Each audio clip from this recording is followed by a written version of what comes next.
안녕하세요. 짠짜랑의 김 교수입니다. 자, 이번 시간은 우리 3장의 요양보 강문 중에서 좀 단어는 3개로 묶었어요. 그래서 한 단어 한 단어 끊기보다 한 30분 정도 내외에서 좀 요점 정리를 하고 문제를 풀어볼까 해서 일상생활 및 개인활동 지원 파트, 그 다음에 이제 기록 및 보고 파트, 의사소통 파트 이렇게 3파트의 요점 정리를 하고 또 그거에 맞는 단원의 문제를 풀어보도록 하겠습니다. 자, 우리 일상생활 지원에서 제일 먼저 보셔야 될 것은 기본 원칙이죠. 이미 빨간색으로 이렇게 색이 되어 있는 것처럼 일단은 일상생활을 지원하실 때 그 대상자의 생활 방식과 가치관을 존중해 주셔야 되고, 그 다음에 또 중요한 거 위에 또 있죠. 대상자의 무엇을 파악하냐면 욕구. 대상자가 원하시는 욕구를 파악하셔서 지원하셔야 되고, 또 대상자 신뢰관계를 형성하시면서 안전과 최우선을 배려하신 상태에서 잔존 능력, 남아서 쓸 수 있는 능력을 파악해서 여기도 또한 최고의 목표는 스스로 할 수 있는 것은 본인이 스스로 할 수 있도록 유도하는 거예요. 그다음 요양보호사의 판단으로 결정하지 말고 반드시 누구에게요? 대상자에게 설명해서 동의까지 구하고 일상생활 지원하시라는 거죠. 그 다음에 우리가 직업윤리에서도 나왔듯이 다만 인지능력이 없는 경우는 누구에게 동의를 얻어요? 보호자에게 가급적 동의를 얻습니다. 이게 직업윤리와 같은 또 기본 원칙의 내용이죠.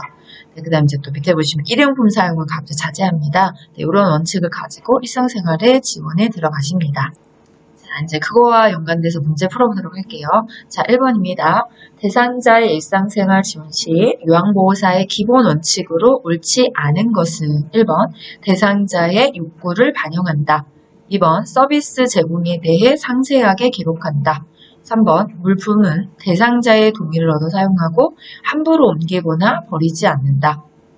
4번 신뢰관계를 형성하고 요양보호사의 안전을 최우선한다. 5번 할 수 없다고 판단되는 일일수록 그 이유를 자세히 설명한다.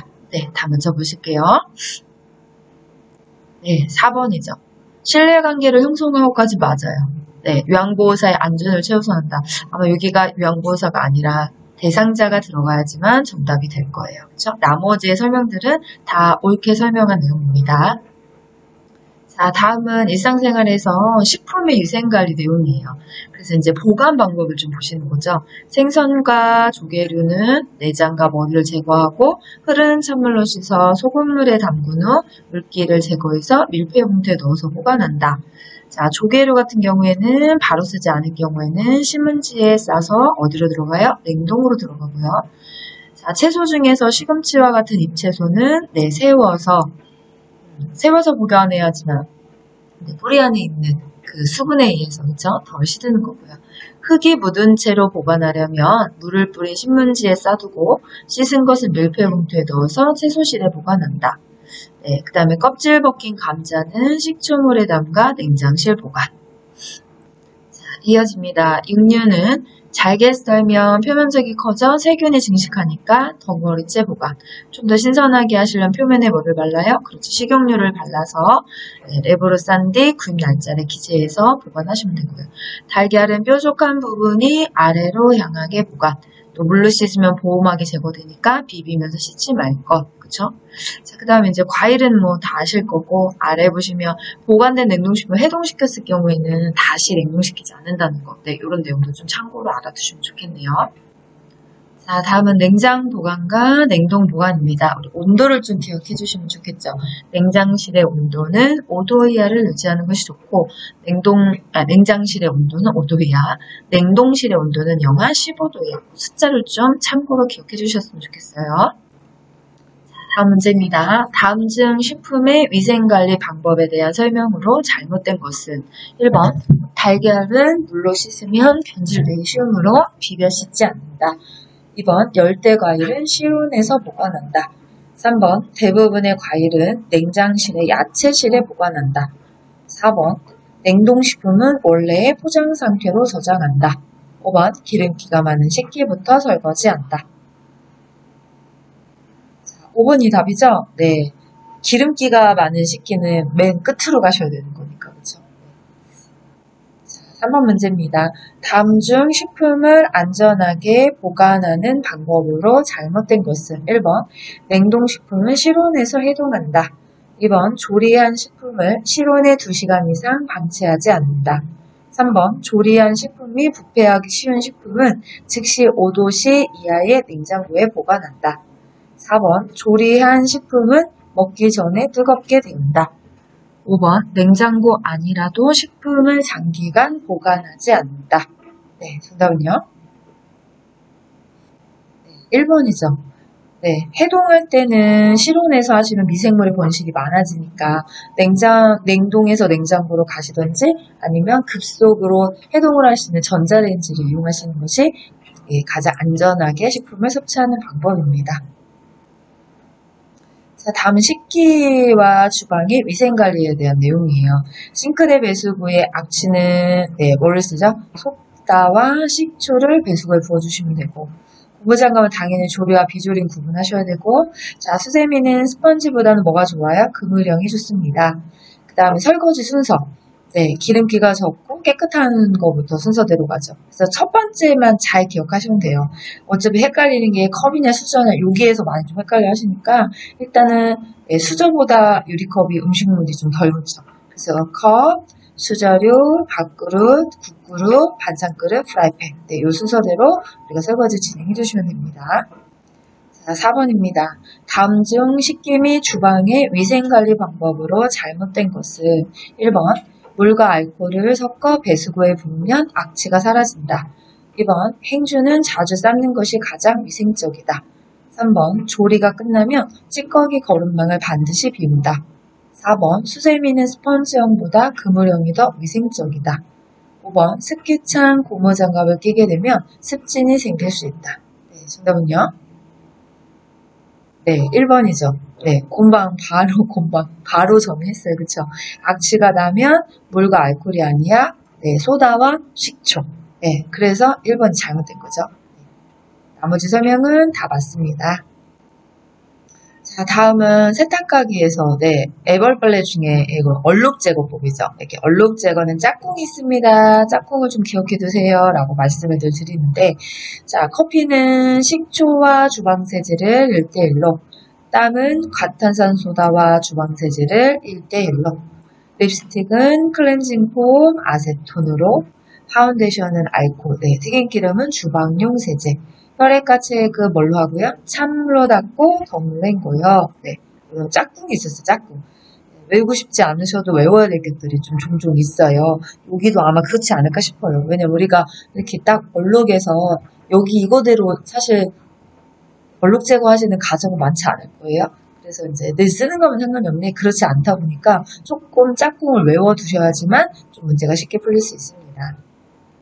5번입니다. 의복과 옷감에 생긴 얼룩을 제거하는 방법이 옳게 연결된 것은 1번 커피는 재빨리 처리하는 것이 좋다. 2번 땀은 식초와 주방세제 립스틱은 3번 알코올이 함유된 화장수 또는 스킨 4번 튀김기름은 주방용 세제 5번 파운데이션은 클렌징 폼, 버터와 아세톤 네, 정답은요? 일단 이 문제의 정답은 4번입니다. 그렇죠? 네, 답은 되게 쉬웠어요. 눈에 딱 들어오니까. 네, 이제 우리가 답만 푸는 것보다 조금 이제 문제풀이에서 오답이 된 것도 좀 정확하게 찍고 넘어가면 그쵸? 다음에 또 유사한 문제가 나왔을 때 맞추실 수 있으니까. 자, 그럼 우리가 커피는 짝꿍이 어떤 거예요? 요거죠? 식초와 주방세제를 1대1로 합니다. 얘는 커피였어야 돼요. 네. 그럼 땀은요? 네, 땀은 그렇죠? 과탄산소다와 주방세제를 1대1. 네. 여러분이 다 파셨을 거라 생각합니다. 자, 그 다음 립스틱은요? 네, 립스틱. 얘는 여기죠? 클렌징 폼과 버터와 아세톤은 어디로 가야 돼요? 립스틱. 그러면 파운데이션은요? 여기로 가야죠. 바뀌었잖아요. 거꾸로. 그쵸? 알코올이 함유된 화장수 스킨이 파운데이션.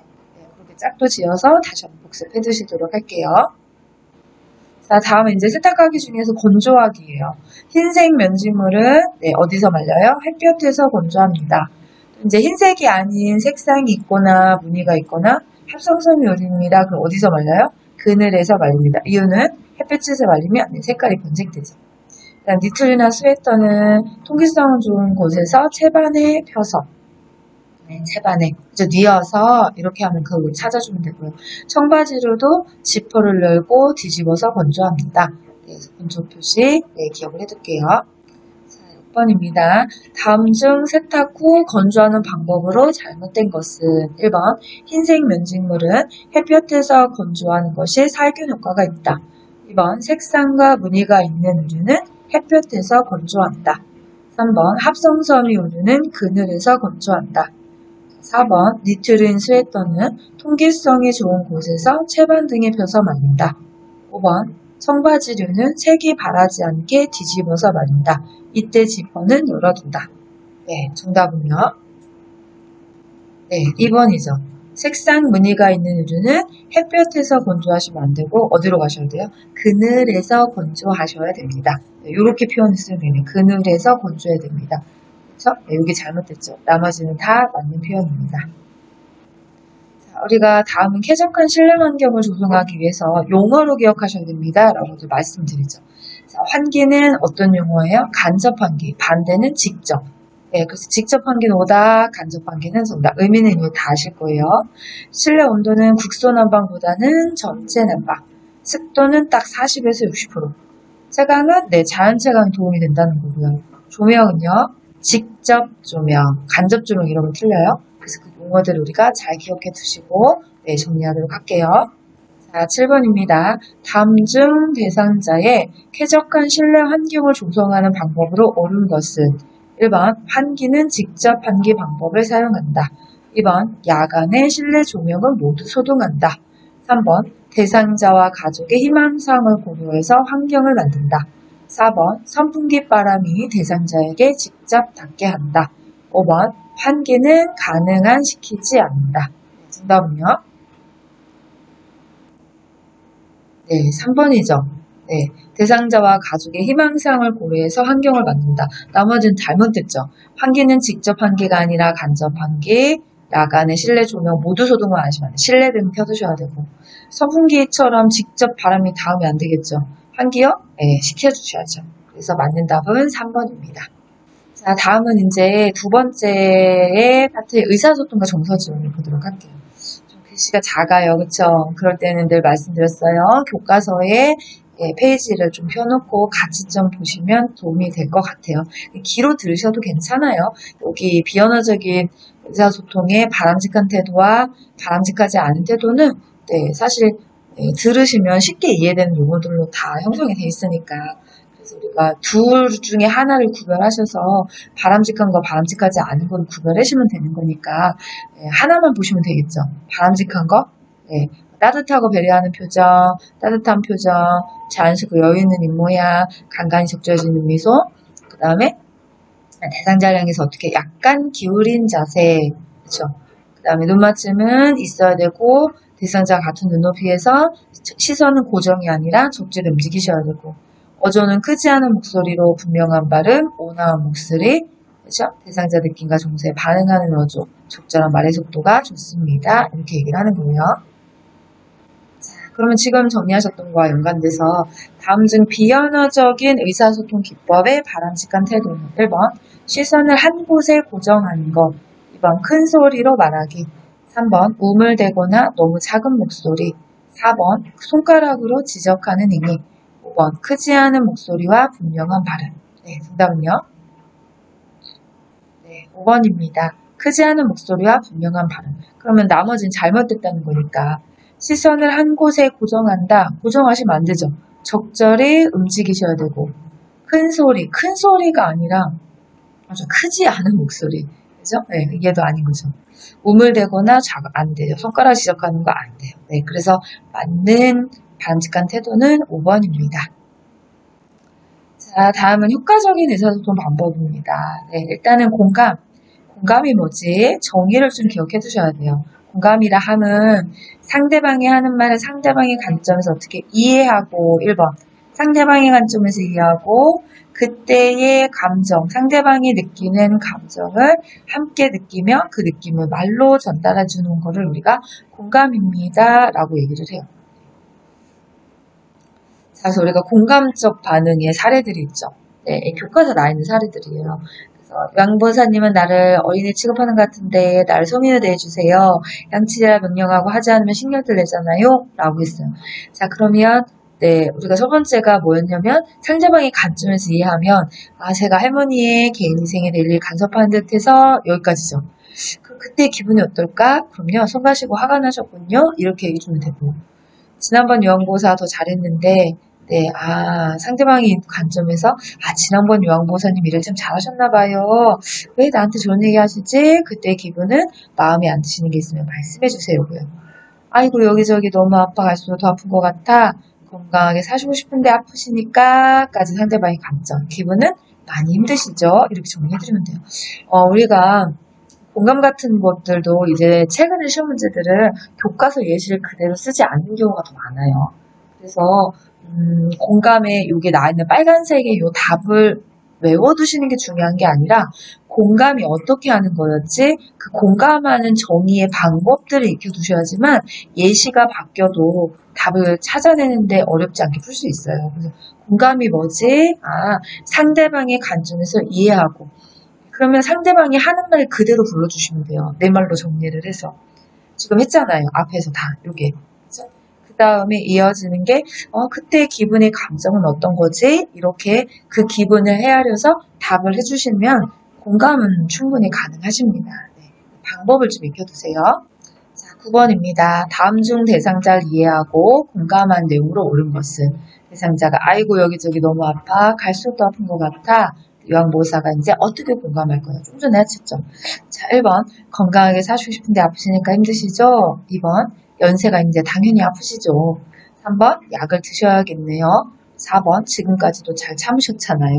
5번 저와 함께 병원에 가요. 네, 정답은요? 네, 1번이죠. 건강하게 사시고 싶은데 아프시니까 힘드시죠. 앞에서 하신 말을 상대방의 입장에서 다시 한번 그대로 불러서 정리를 해줬어요. 그쵸? 자꾸 아프시다고 했을 때 기분이 어떠셨을까? 많이 힘드시죠? 이렇게 얘기해주면 정확한 공감입니다. 자, 다음은 말하기 방법에서 나전달법이에요. 단계가 있죠? 단계. 그래서 나전달법의 첫 번째, 나를 주어로 시작을 하셔요. 그쵸? 나를 주어로. 자, 첫 번째 1단계예요. 상대방의 행동과 상황을 그대로 비난 없이 그대로 말합니다. 두 번째, 그 행동이 나에게 미치는 영향을 구체적으로 말해요. 포인트는 영향. 세 번째, 그죠? 그 상황에 때 내가 느끼는 바, 기분을 얘기합니다. 네 번째, 이렇게 해주셨으면 좋겠습니다. 원하는 바를 명확하게 얘기해줍니다. 그래서 상황을 하고 그 상황으로 해서 나한테 오는 영향. 여기서 반드시 중요한 거는 나에게 미치는 영향이에요. 어르신한테 미치는 영향이 아니라 나를 좋아로 하기 때문에 나한테 미치는 영향. 그런 행동을 했을 때 저한테는 이런 영향이 옵니다. 그런 행동을 하셨을 때 저한테 이렇게 됩니다. 이것들을 꼭 이야기를 전달해 주시는 것이 나 전달법입니다. 그럼 10번. 옷을 입지 않으려고 하는 대상자에게 나 전달법으로 말하는 옳은 방법은 1번. 저에게 불만이 있으신가 봐요. 2번. 옷을 입지 않으려 하시니 걱정이 돼요. 3번. 다른 옷을 입으시겠어요? 4번. 옷을 입기 싫으시면 마음대로 하세요. 5번. 반드시 옷을 입으셔야 합니다. 네, 정답은요?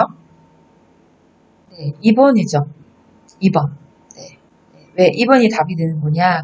있는 상황을 그대로 옷을 입지 않으려고 하는 게 상황이잖아요. 옷을 입지 않으려고 하시면, 그쵸? 옷을 입지 않으려고 하시면, 네, 나한테 오는 그 행동을 해서 나한테 오는 영향. 네, 어떻게 될까요? 어르신 옷을 막 입으셔야 되는데 옷을 안 입으셔. 네, 막 걱정되죠. 그렇죠? 어떻게 될까봐. 좀 구체적으로 자세히 설명하자면, 어르신 옷을 입지 않으시면, 그쵸? 네, 어떻게 될까봐요? 어떻게 될까봐요. 나한테 옷을 입지 않으시면, 네, 제가 어르신이 뭐 건강에 문제도 있을 것 같기도 하고, 그쵸? 네, 또 뭐 불편해지실 수 있는 상황도 있고, 또 이제 제가 이 일을 하다 보니까, 네, 옷만 입히는 게 아니고, 그쵸? 네, 이런 일, 저런 일을 막 하셔야 되는데, 그런 부분들 때문에도, 네, 많이 기분이 걱정이 됩니다. 옷을 좀 입어주셨으면 좋겠습니다. 이렇게 답하는 게 단계로 가는 거예요. 쉽게 찾으실 수도 있어요. 어떻게 해요? 제일 친절하게 답하신 분 찾아주시면 돼요. 네, 그렇죠. 의사소통은 헷갈리시면 어떻게 내가 이 상황일 때 나한테 어떻게 말해주면 나는 그 사람의 말을 들어줄까? 기분 상하지 않게 답을 할 수 있을까? 조금 한 템포 바꿔 입장을 바꿔서 친절하게 답을 한 요양보호사의 답을 찾아주셔도 정답에 거의 가깝다고 보시면 될 것 같아요. 자, 다음은 의사소통에서 장애가 있는 경우죠. 이것도 참 많이 나오죠, 문제. 나중에 모의고사 많이 풀으셨을 거예요. 풀어보셨을 거고, 모의고사를 볼 때마다 사실 항상 빠지지 않고 나오는 부분들이라서 꼭 보고 가셔야 돼요.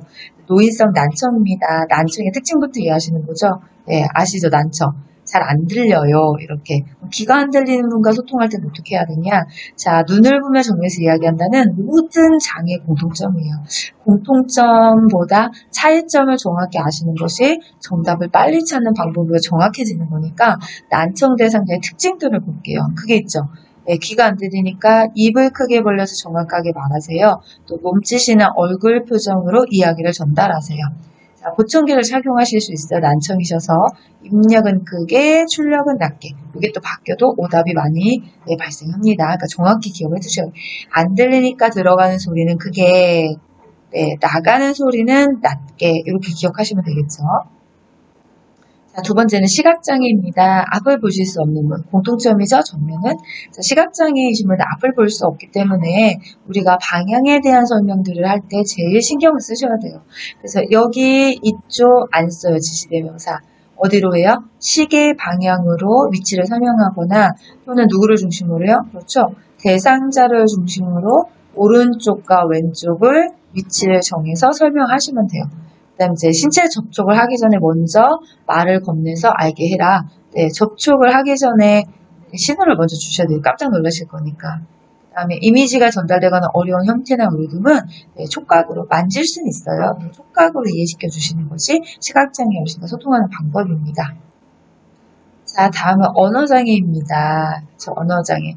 언어장애가 참 많지만 우리가 보는 교재에서 언어장애는 뇌졸중과 치매에 부르다고 생각하시면 돼요. 두 분의 공통점들이 말을 잘하고 싶은데 생각이 나지 않아서, 그죠? 네, 또는 뭐 발음의 문제 때문에 이렇게 정확하게 언어로 전달할 수 없는 문제를 갖고 계시는 건데, 자, 이런 분들은 빨리빨리가 안 되잖아요. 그래서 어떻게 하셔야 돼요?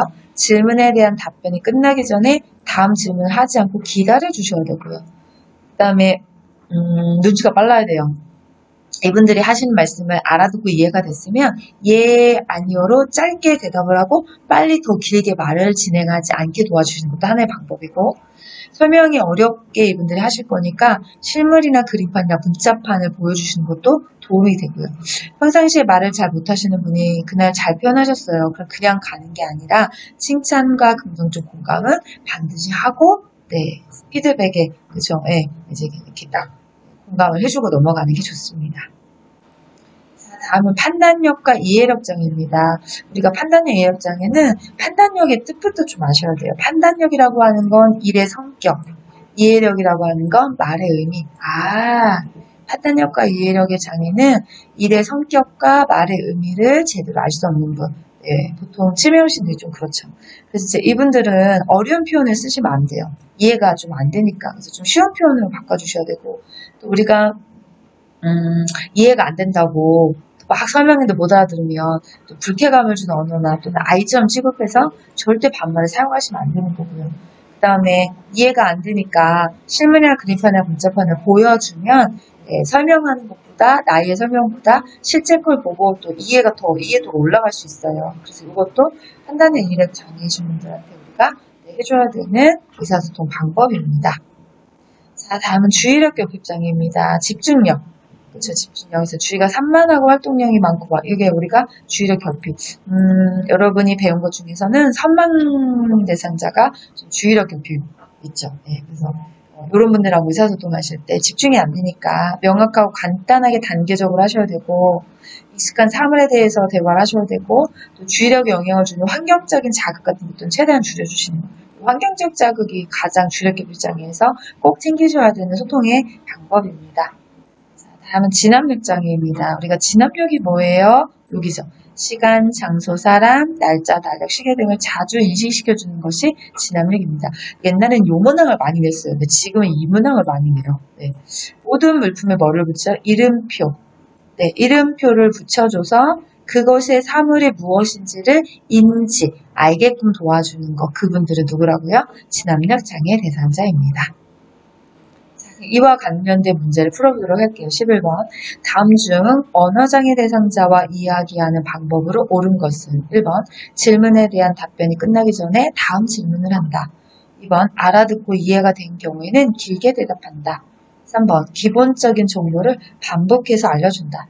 4번. 눈을 깜빡이거나 손짓, 고개를 끄덕이는 등으로 표현한다. 5번. 나란히 앉아 편안하게 대한다. 네, 정답은요? 정답은 4번이죠. 네. 자, 왜 틀렸냐고, 나머지는요. 1번. 질문에 대한 답변이 끝나기 전에 다음 질문을 하지 않는다야 되고요.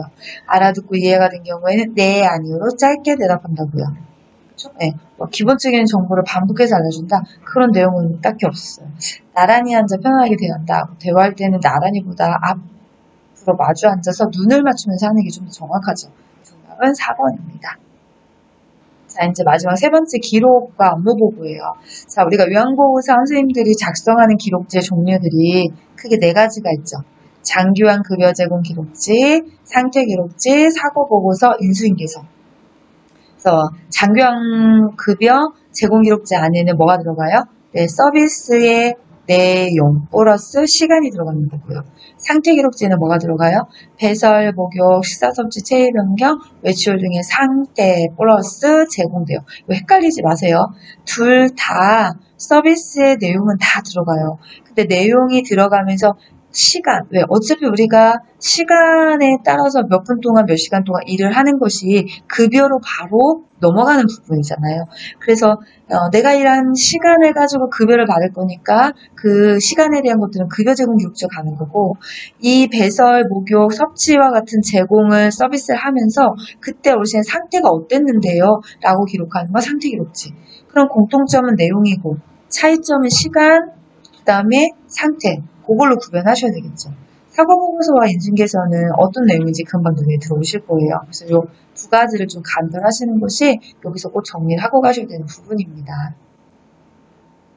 자, 11번. 요양보호사가 작성하는 요양보호 기록의 종류가 아닌 것은 1번 상태기록지, 2번 사고보고서, 3번 장기요양 급여 제공 기록지, 4번 상담일지, 방문일지, 5번 인수인계서. 네, 정답은요? 네, 상담일지와 방문일지. 네, 이거는 타 전문직이 쓰는 거. 4개 쓰시죠. 상태기록지, 사고보고서, 장기요양 급여 제공 기록지, 인수인계서. 네, 조금 전에 4가지 종류라고 말씀드렸습니다. 자, 다음은 장기요양 급여 제공 기록지를 작성하실 때 스마트 장기요양법이에요. 자, 재가 급여지만 사용할 수 있는 건 방문자가 들어간 3개밖에 없다고 그랬죠. 방문요양, 방문목욕, 방문가족. 퇴근식은 1, 3cm 범위 안에서 합니다. 태그 접촉 시 스마트폰의 뒷면을 2, 3초간 접촉하시고 급여 종류를 잘못 선택했다면 태그 취소가 가능합니다. 네, 그런 부분들 좀 기억하셔야 되고요. 자, 이제 서비스 종료 전송을 하실 때 방문형 같은 경우에는 정서 지원의 항목을 몇 분으로? 네, 60분 이하로 입력합니다. 24시간 요양하는 경우에 몇 분 이내에 30분 이내에는 종료 전송을 해주셔야 됩니다. 네, 또 이제 제가 그걸 좀 빼놓고 가서 또 하나 있었죠. 방문 목욕 시간 커트가 방문 목욕은 몇 분이요? 네, 40분 이상 하셔야 됩니다. 그럼 방문 목욕 하실 때 요양보호 선생님들 몇 분이 필요하세요? 네, 2인이 필요합니다. 여기도 같이 알아두도록 할게요. 자, 다음은 기록의 원칙입니다.